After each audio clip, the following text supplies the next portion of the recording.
nga nga. Kailan pa yan? Yung 21. 21. Okay, last month. Ano pong buong ginawa nyo? Wala pa gising lang. Pagising lang. Meron po kayong dentures? Ay, ano? Pastis. Okay, sige. Ganun nga kaya. Ah. Na yan, sagad na. Masakit siya. Masakit siya dyan. Okay. Nag-lock. Kasi kailangan kahit papano, minimum 2 daliri. Kaya nga, shoot mo. Sabit. Hindi makapasok. Kailangan at least minimum 2 daliri. Hanggang patas. Sige nga. Sarap. Walang movement, no? Tignan mo yun sa akin. Hawakan mo to. Dapat may ganito yan, oh. Ayan. Dapat yun, yung gagalaw. Sa inyo, wala. Nakapakat kasi nga, kulang yung mga. Sige nga. Sara. Okay, alam ko na. Higa kang patagil dito. Dito sa kaliwa, nakapaon. Ilabas natin. Higa kang patagil pag ano. Yan, okay. Sige nga, relax lang. Nga. Dandan sara. Sara.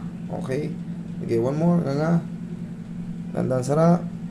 Okay. Balik kayo rito.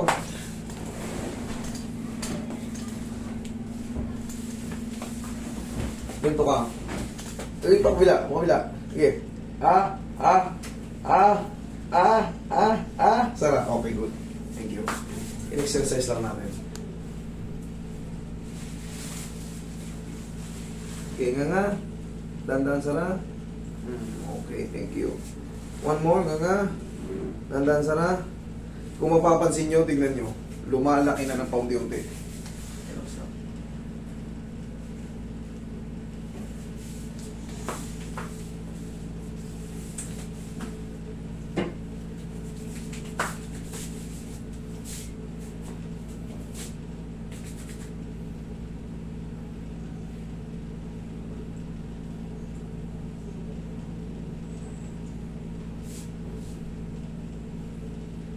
Hindi pa naman inaabot yung sumasakit yung ulo nyo.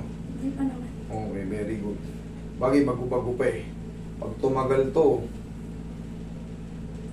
yan o, dito, pag ganyan, yan, affected na yan. Pag tumagal. Ngayon, medyo bago-bago pa. 27 plus 8 plus 3, 11.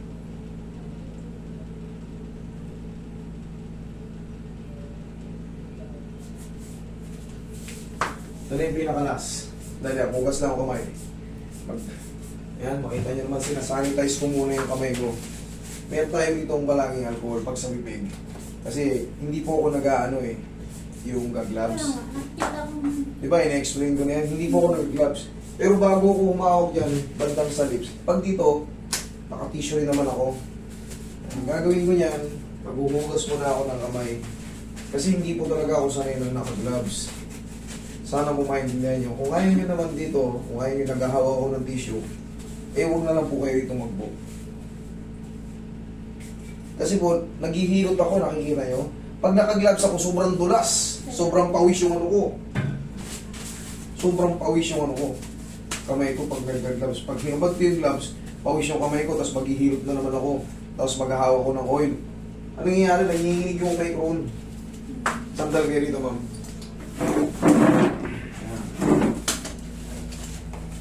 Ayan, bago yung tissue na yan.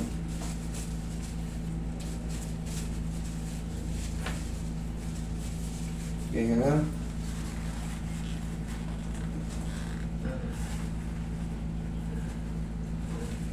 O, ngayon, ganito nyo. Yan. Bakit masakit na siya? Okay, okay lang yun, sige. Ganun ka. Nga nga. I-shoot mo yung 2 daliri mo. O, kasya na. Normal pa yan na may pain. Yung muscle na nangawit, syempre, nakabaon yung dito sa kabila, oh. Kumbaga, stress na stress yung muscle mo dito.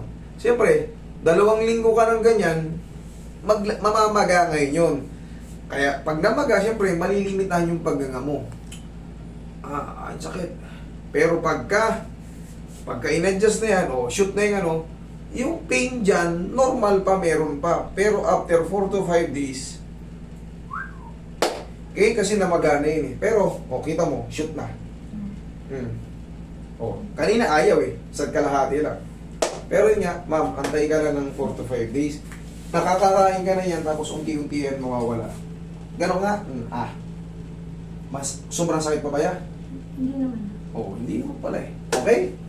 Thank you. Ganun-ganun nyo lang yun.